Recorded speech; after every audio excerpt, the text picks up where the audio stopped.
I welcome you all and thank you so much for coming to witness what will be a global first.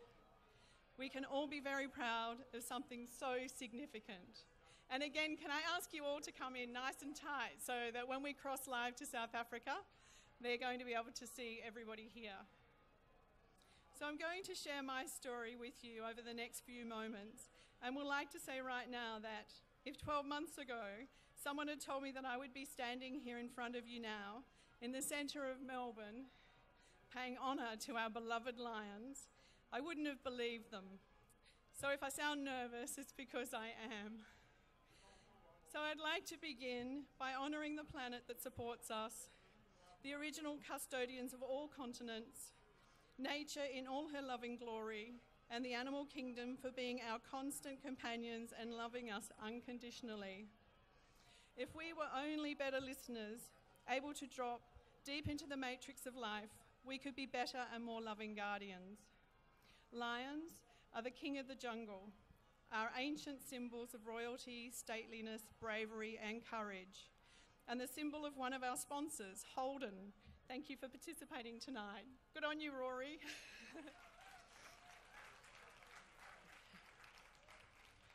What I want to share with you is a practice that is now occurring in some countries that has to be the ultimate degradation of these wonderful creatures.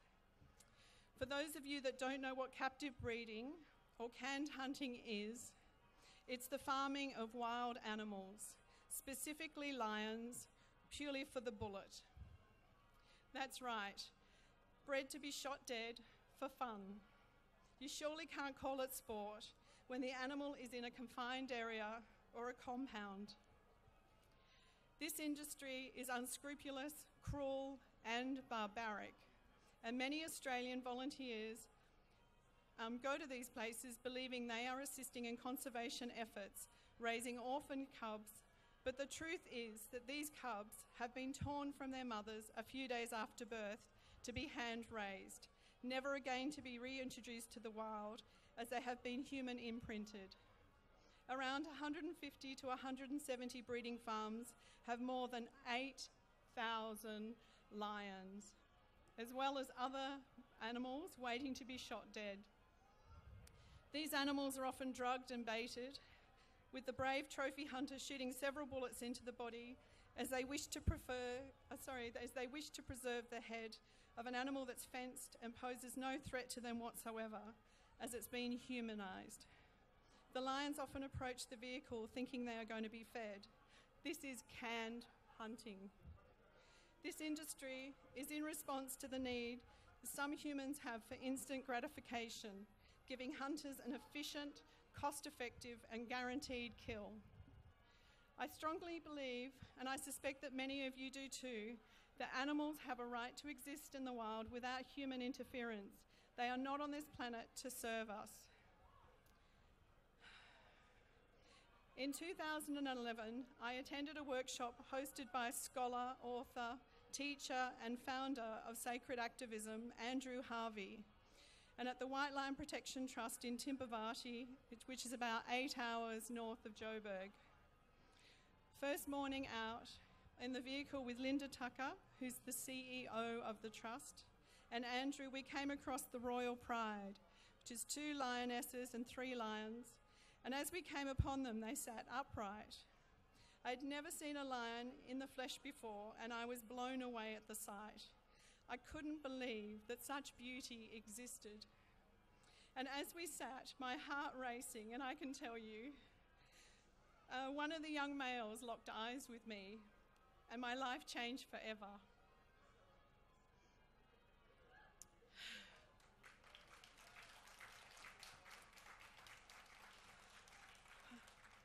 So my heart was blown open and the tears flowed, and I honestly felt like I was in the presence of an enlightened being.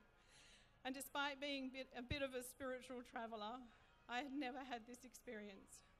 So back at camp, Linda and Andrew talked about the project and the enormous pressure facing Africa's lions. And then Linda talked about canned hunting. I'd never heard the term before. The white lions are targets of this industry as their beauty brings enormous price tags, The Pride need monitoring twice a day with boundary checks and electric fences to stave off poachers and hunters. I can only describe my response as primal rage. I didn't know what to do with myself, and Andrew Harvey looked at me in my distress and said,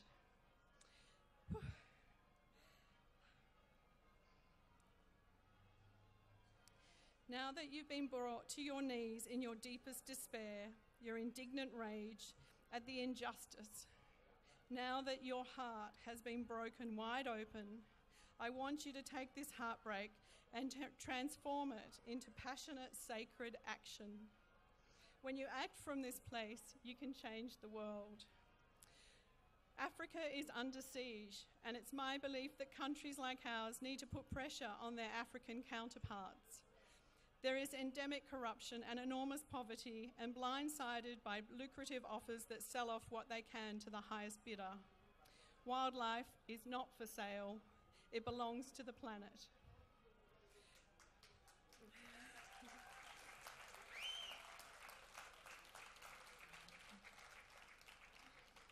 Rich hunting groups make deals with officials and con many with the conservation argument. If hunting truly assisted conservation, why are we witnessing the most unprecedented rate of extinction? Hunting offers about 0.25% of the GDP of Africa's economy, with little ever reaching the ground in local communities. Most profits remain in the hands of private operators. And in South Africa, more than 95% is canned hunting. I gave up my career last year to devote myself to conservation and am mostly self-funding the work, including this event.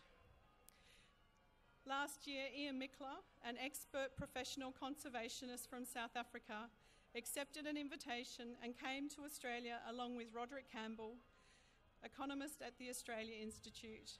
And the three of us met Environment Minister, the Honourable Greg Hunt, to share the ugly truth, and thankfully have found some real support for the cause. There's more on that shortly. So commoditising our animals is our undoing. If we're serious about protecting what's left, then humans need to leave wilderness areas and wildlife alone. Don't be persuaded that relocating them is an option. Animals have every right to exist on their ancestral homeland, being a critical part of the ecology. There is also an idea circulating that Australia is a safe haven for Africa's threatened species. This is simply not acceptable. Our own environment is incredibly sensitive and under enormous pressure, which is increasing exponentially. It is imperative to stop captive lion breeding immediately, and this means also here in Australia, as there's absolutely no conservation value in breeding a wild at heart predator to be kept in captivity. So, what can you do, all of you? As Andrew says, what is it that breaks your heart, and what can you no longer stand? If I can accomplish this by finding my way through, then let me say you can too. Contact your local MP. Ask them where animals are on their agenda, and you can also support people like the Animal Justice Party. You can offer your gifts, your talent, your time, and your dollars. Keep writing to the editors of newspapers and keep it up. Be persistent. This is a powerful way to get your message out. Attend rallies and protests. I know there's a campaign against Lennon Brothers Circus as they still use animals, including lions, in their shows, which has now been banned in more than 30 countries around the world. So shame on us.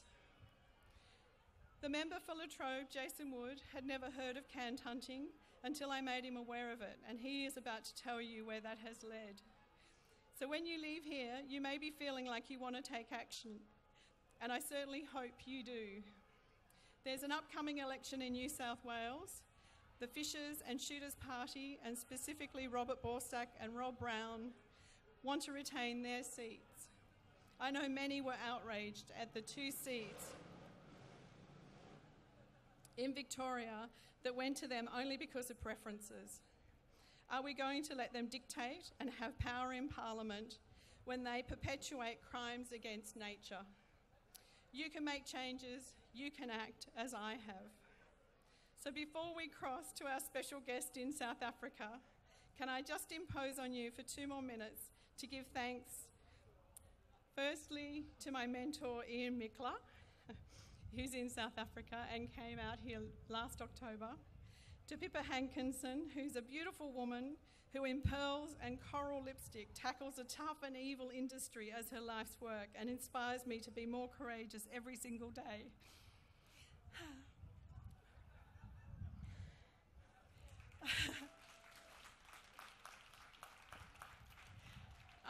Thank you to Chris Mercer and Bev Pavan from Campaign Against Canned Hunting, who created the Global March for Lions and a global movement, United Against Trophy Hunting. And thank you once again to those who have travelled far to be here tonight, to sponsors including Federation Square, Four Paws, I4, GM Holden, and especially Sam of Ferntree Print. Where are you? Sam's responsible for all these beautiful banners, all the printing, incredible. And I've got a beautiful picture of Nebu for you. And to all my dear friends who listen to my outrage, my angst, my pleas for help, my rants and watch my tears, the volunteers who continue to give time and energy. Heartfelt thanks must go to Jason Wood and to Minister Greg Hunt for their fierce commitment and brave action. We all thank them on behalf of those who have no voice.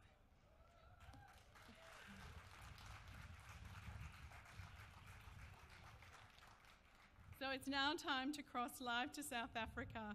Ian Michler, are you there? How's it? We have no sound. Can you hear me? Oh, hi! Good evening, Australia. So it's my very special privilege to introduce internationally renowned conservationist Ian Michler. Hi, Ian. Hi, Donalea, and hi to everyone at the square tonight. Hey, Ian, we've got a bit of a surprise for you. Well, you've given me a little bit of insight, so it's very exciting, and I just want to say that I cannot thank you and the Australian government and the Australian people enough for what you're doing for Africa and its lions. So I'm sitting here, bated breath, can't wait for Jason to make this announcement, and we'll talk after that again. But Okay. Wonderful work that you're doing, and thanks so much to Jason, Stephen Hartney, Minister Greg Hunt, and of course all the Australian people who have supported you and have supported them. Well, you don't know what the surprise is yet, so are you ready? I'm ready. Okay. So we now have an announcement by our Environment Minister, Greg Hunt.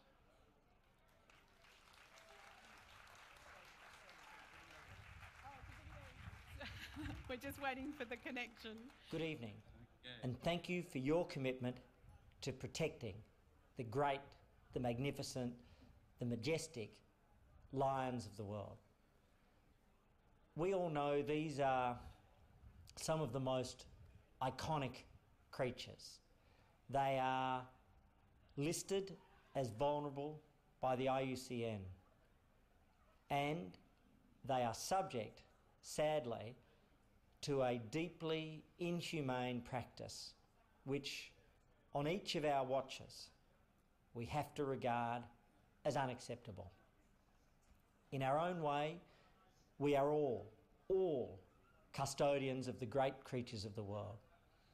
For me, for us, for all of us here at Federation Square, the lions are an iconic reminder of the great plains of Africa, of the natural world, of the majesty that has been, and I hope and pray, and to which I am committed, will continue not just for our children, but for generations hence. I want to thank, in particular, Jason Wood, who has brought the issue of canned hunting to the Parliament.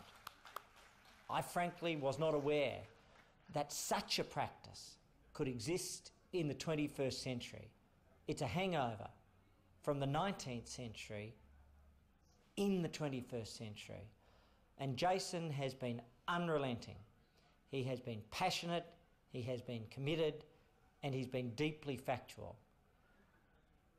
Canned hunting is real. It exists. It shouldn't exist.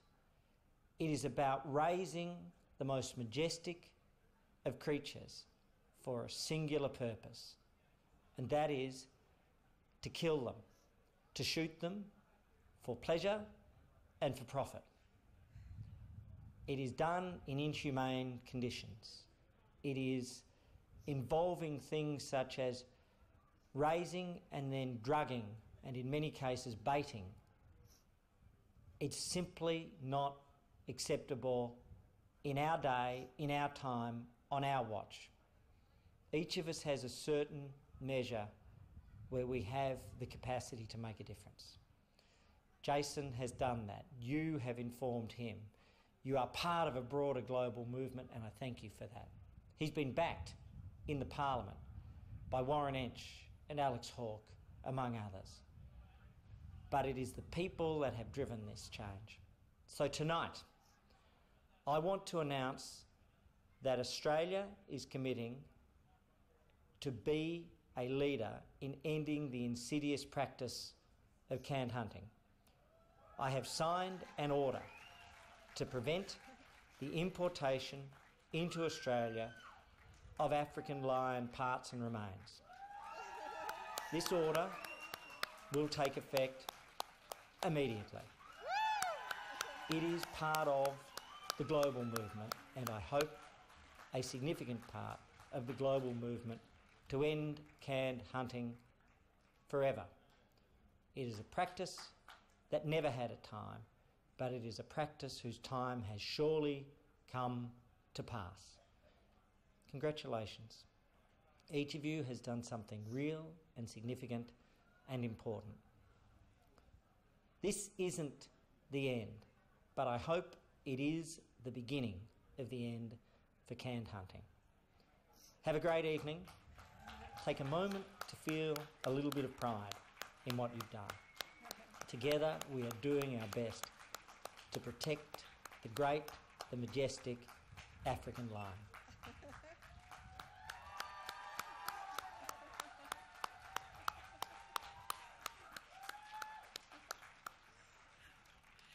Did you like your surprise, Ian? Oh, sorry, I can almost not believe this. For me, this is 15, 16, 17 years of bringing awareness, of being an advocate against these practices. And at last, we've got someone who is listening.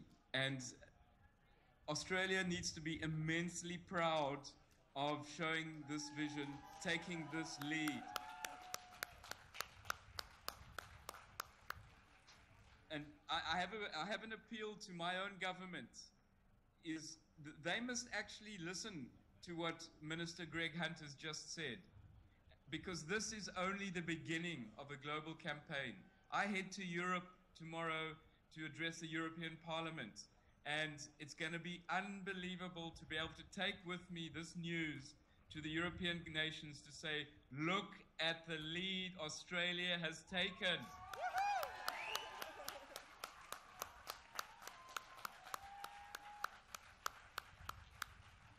So, first of all, on behalf of myself, Pippa, Nick Chevalier, and the rest of the crew that I've been working with, and all those people and organizations who have been fighting for similar goals over the last 15, 20 years, and there are many people in this country and abroad who have been on this issue. There are many people who deserve the accolades for bringing this to the point it's reached today. So on behalf of all of us, as well as the Lions of Africa, a massive, massive thank you. Donalea, the role you've played has been significant and it's been influential to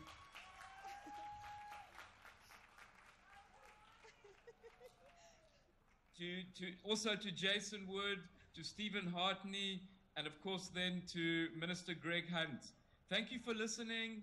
Thank you for having an open mind, and thank you for understanding actually that this issue, while it's very emotional, it's actually also based on conservation and it's based on science. There is no need to be breeding animals in cages, to be shot in cages or in captivity. None whatsoever. It is inhumane, it's uncivilized.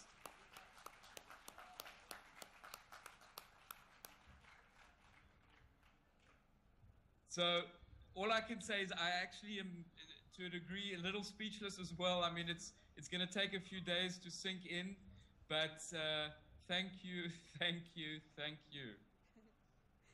Thank you, Ian. Thank you for joining us, and say hi to Pips. I imagine you guys will be cracking the French champagne.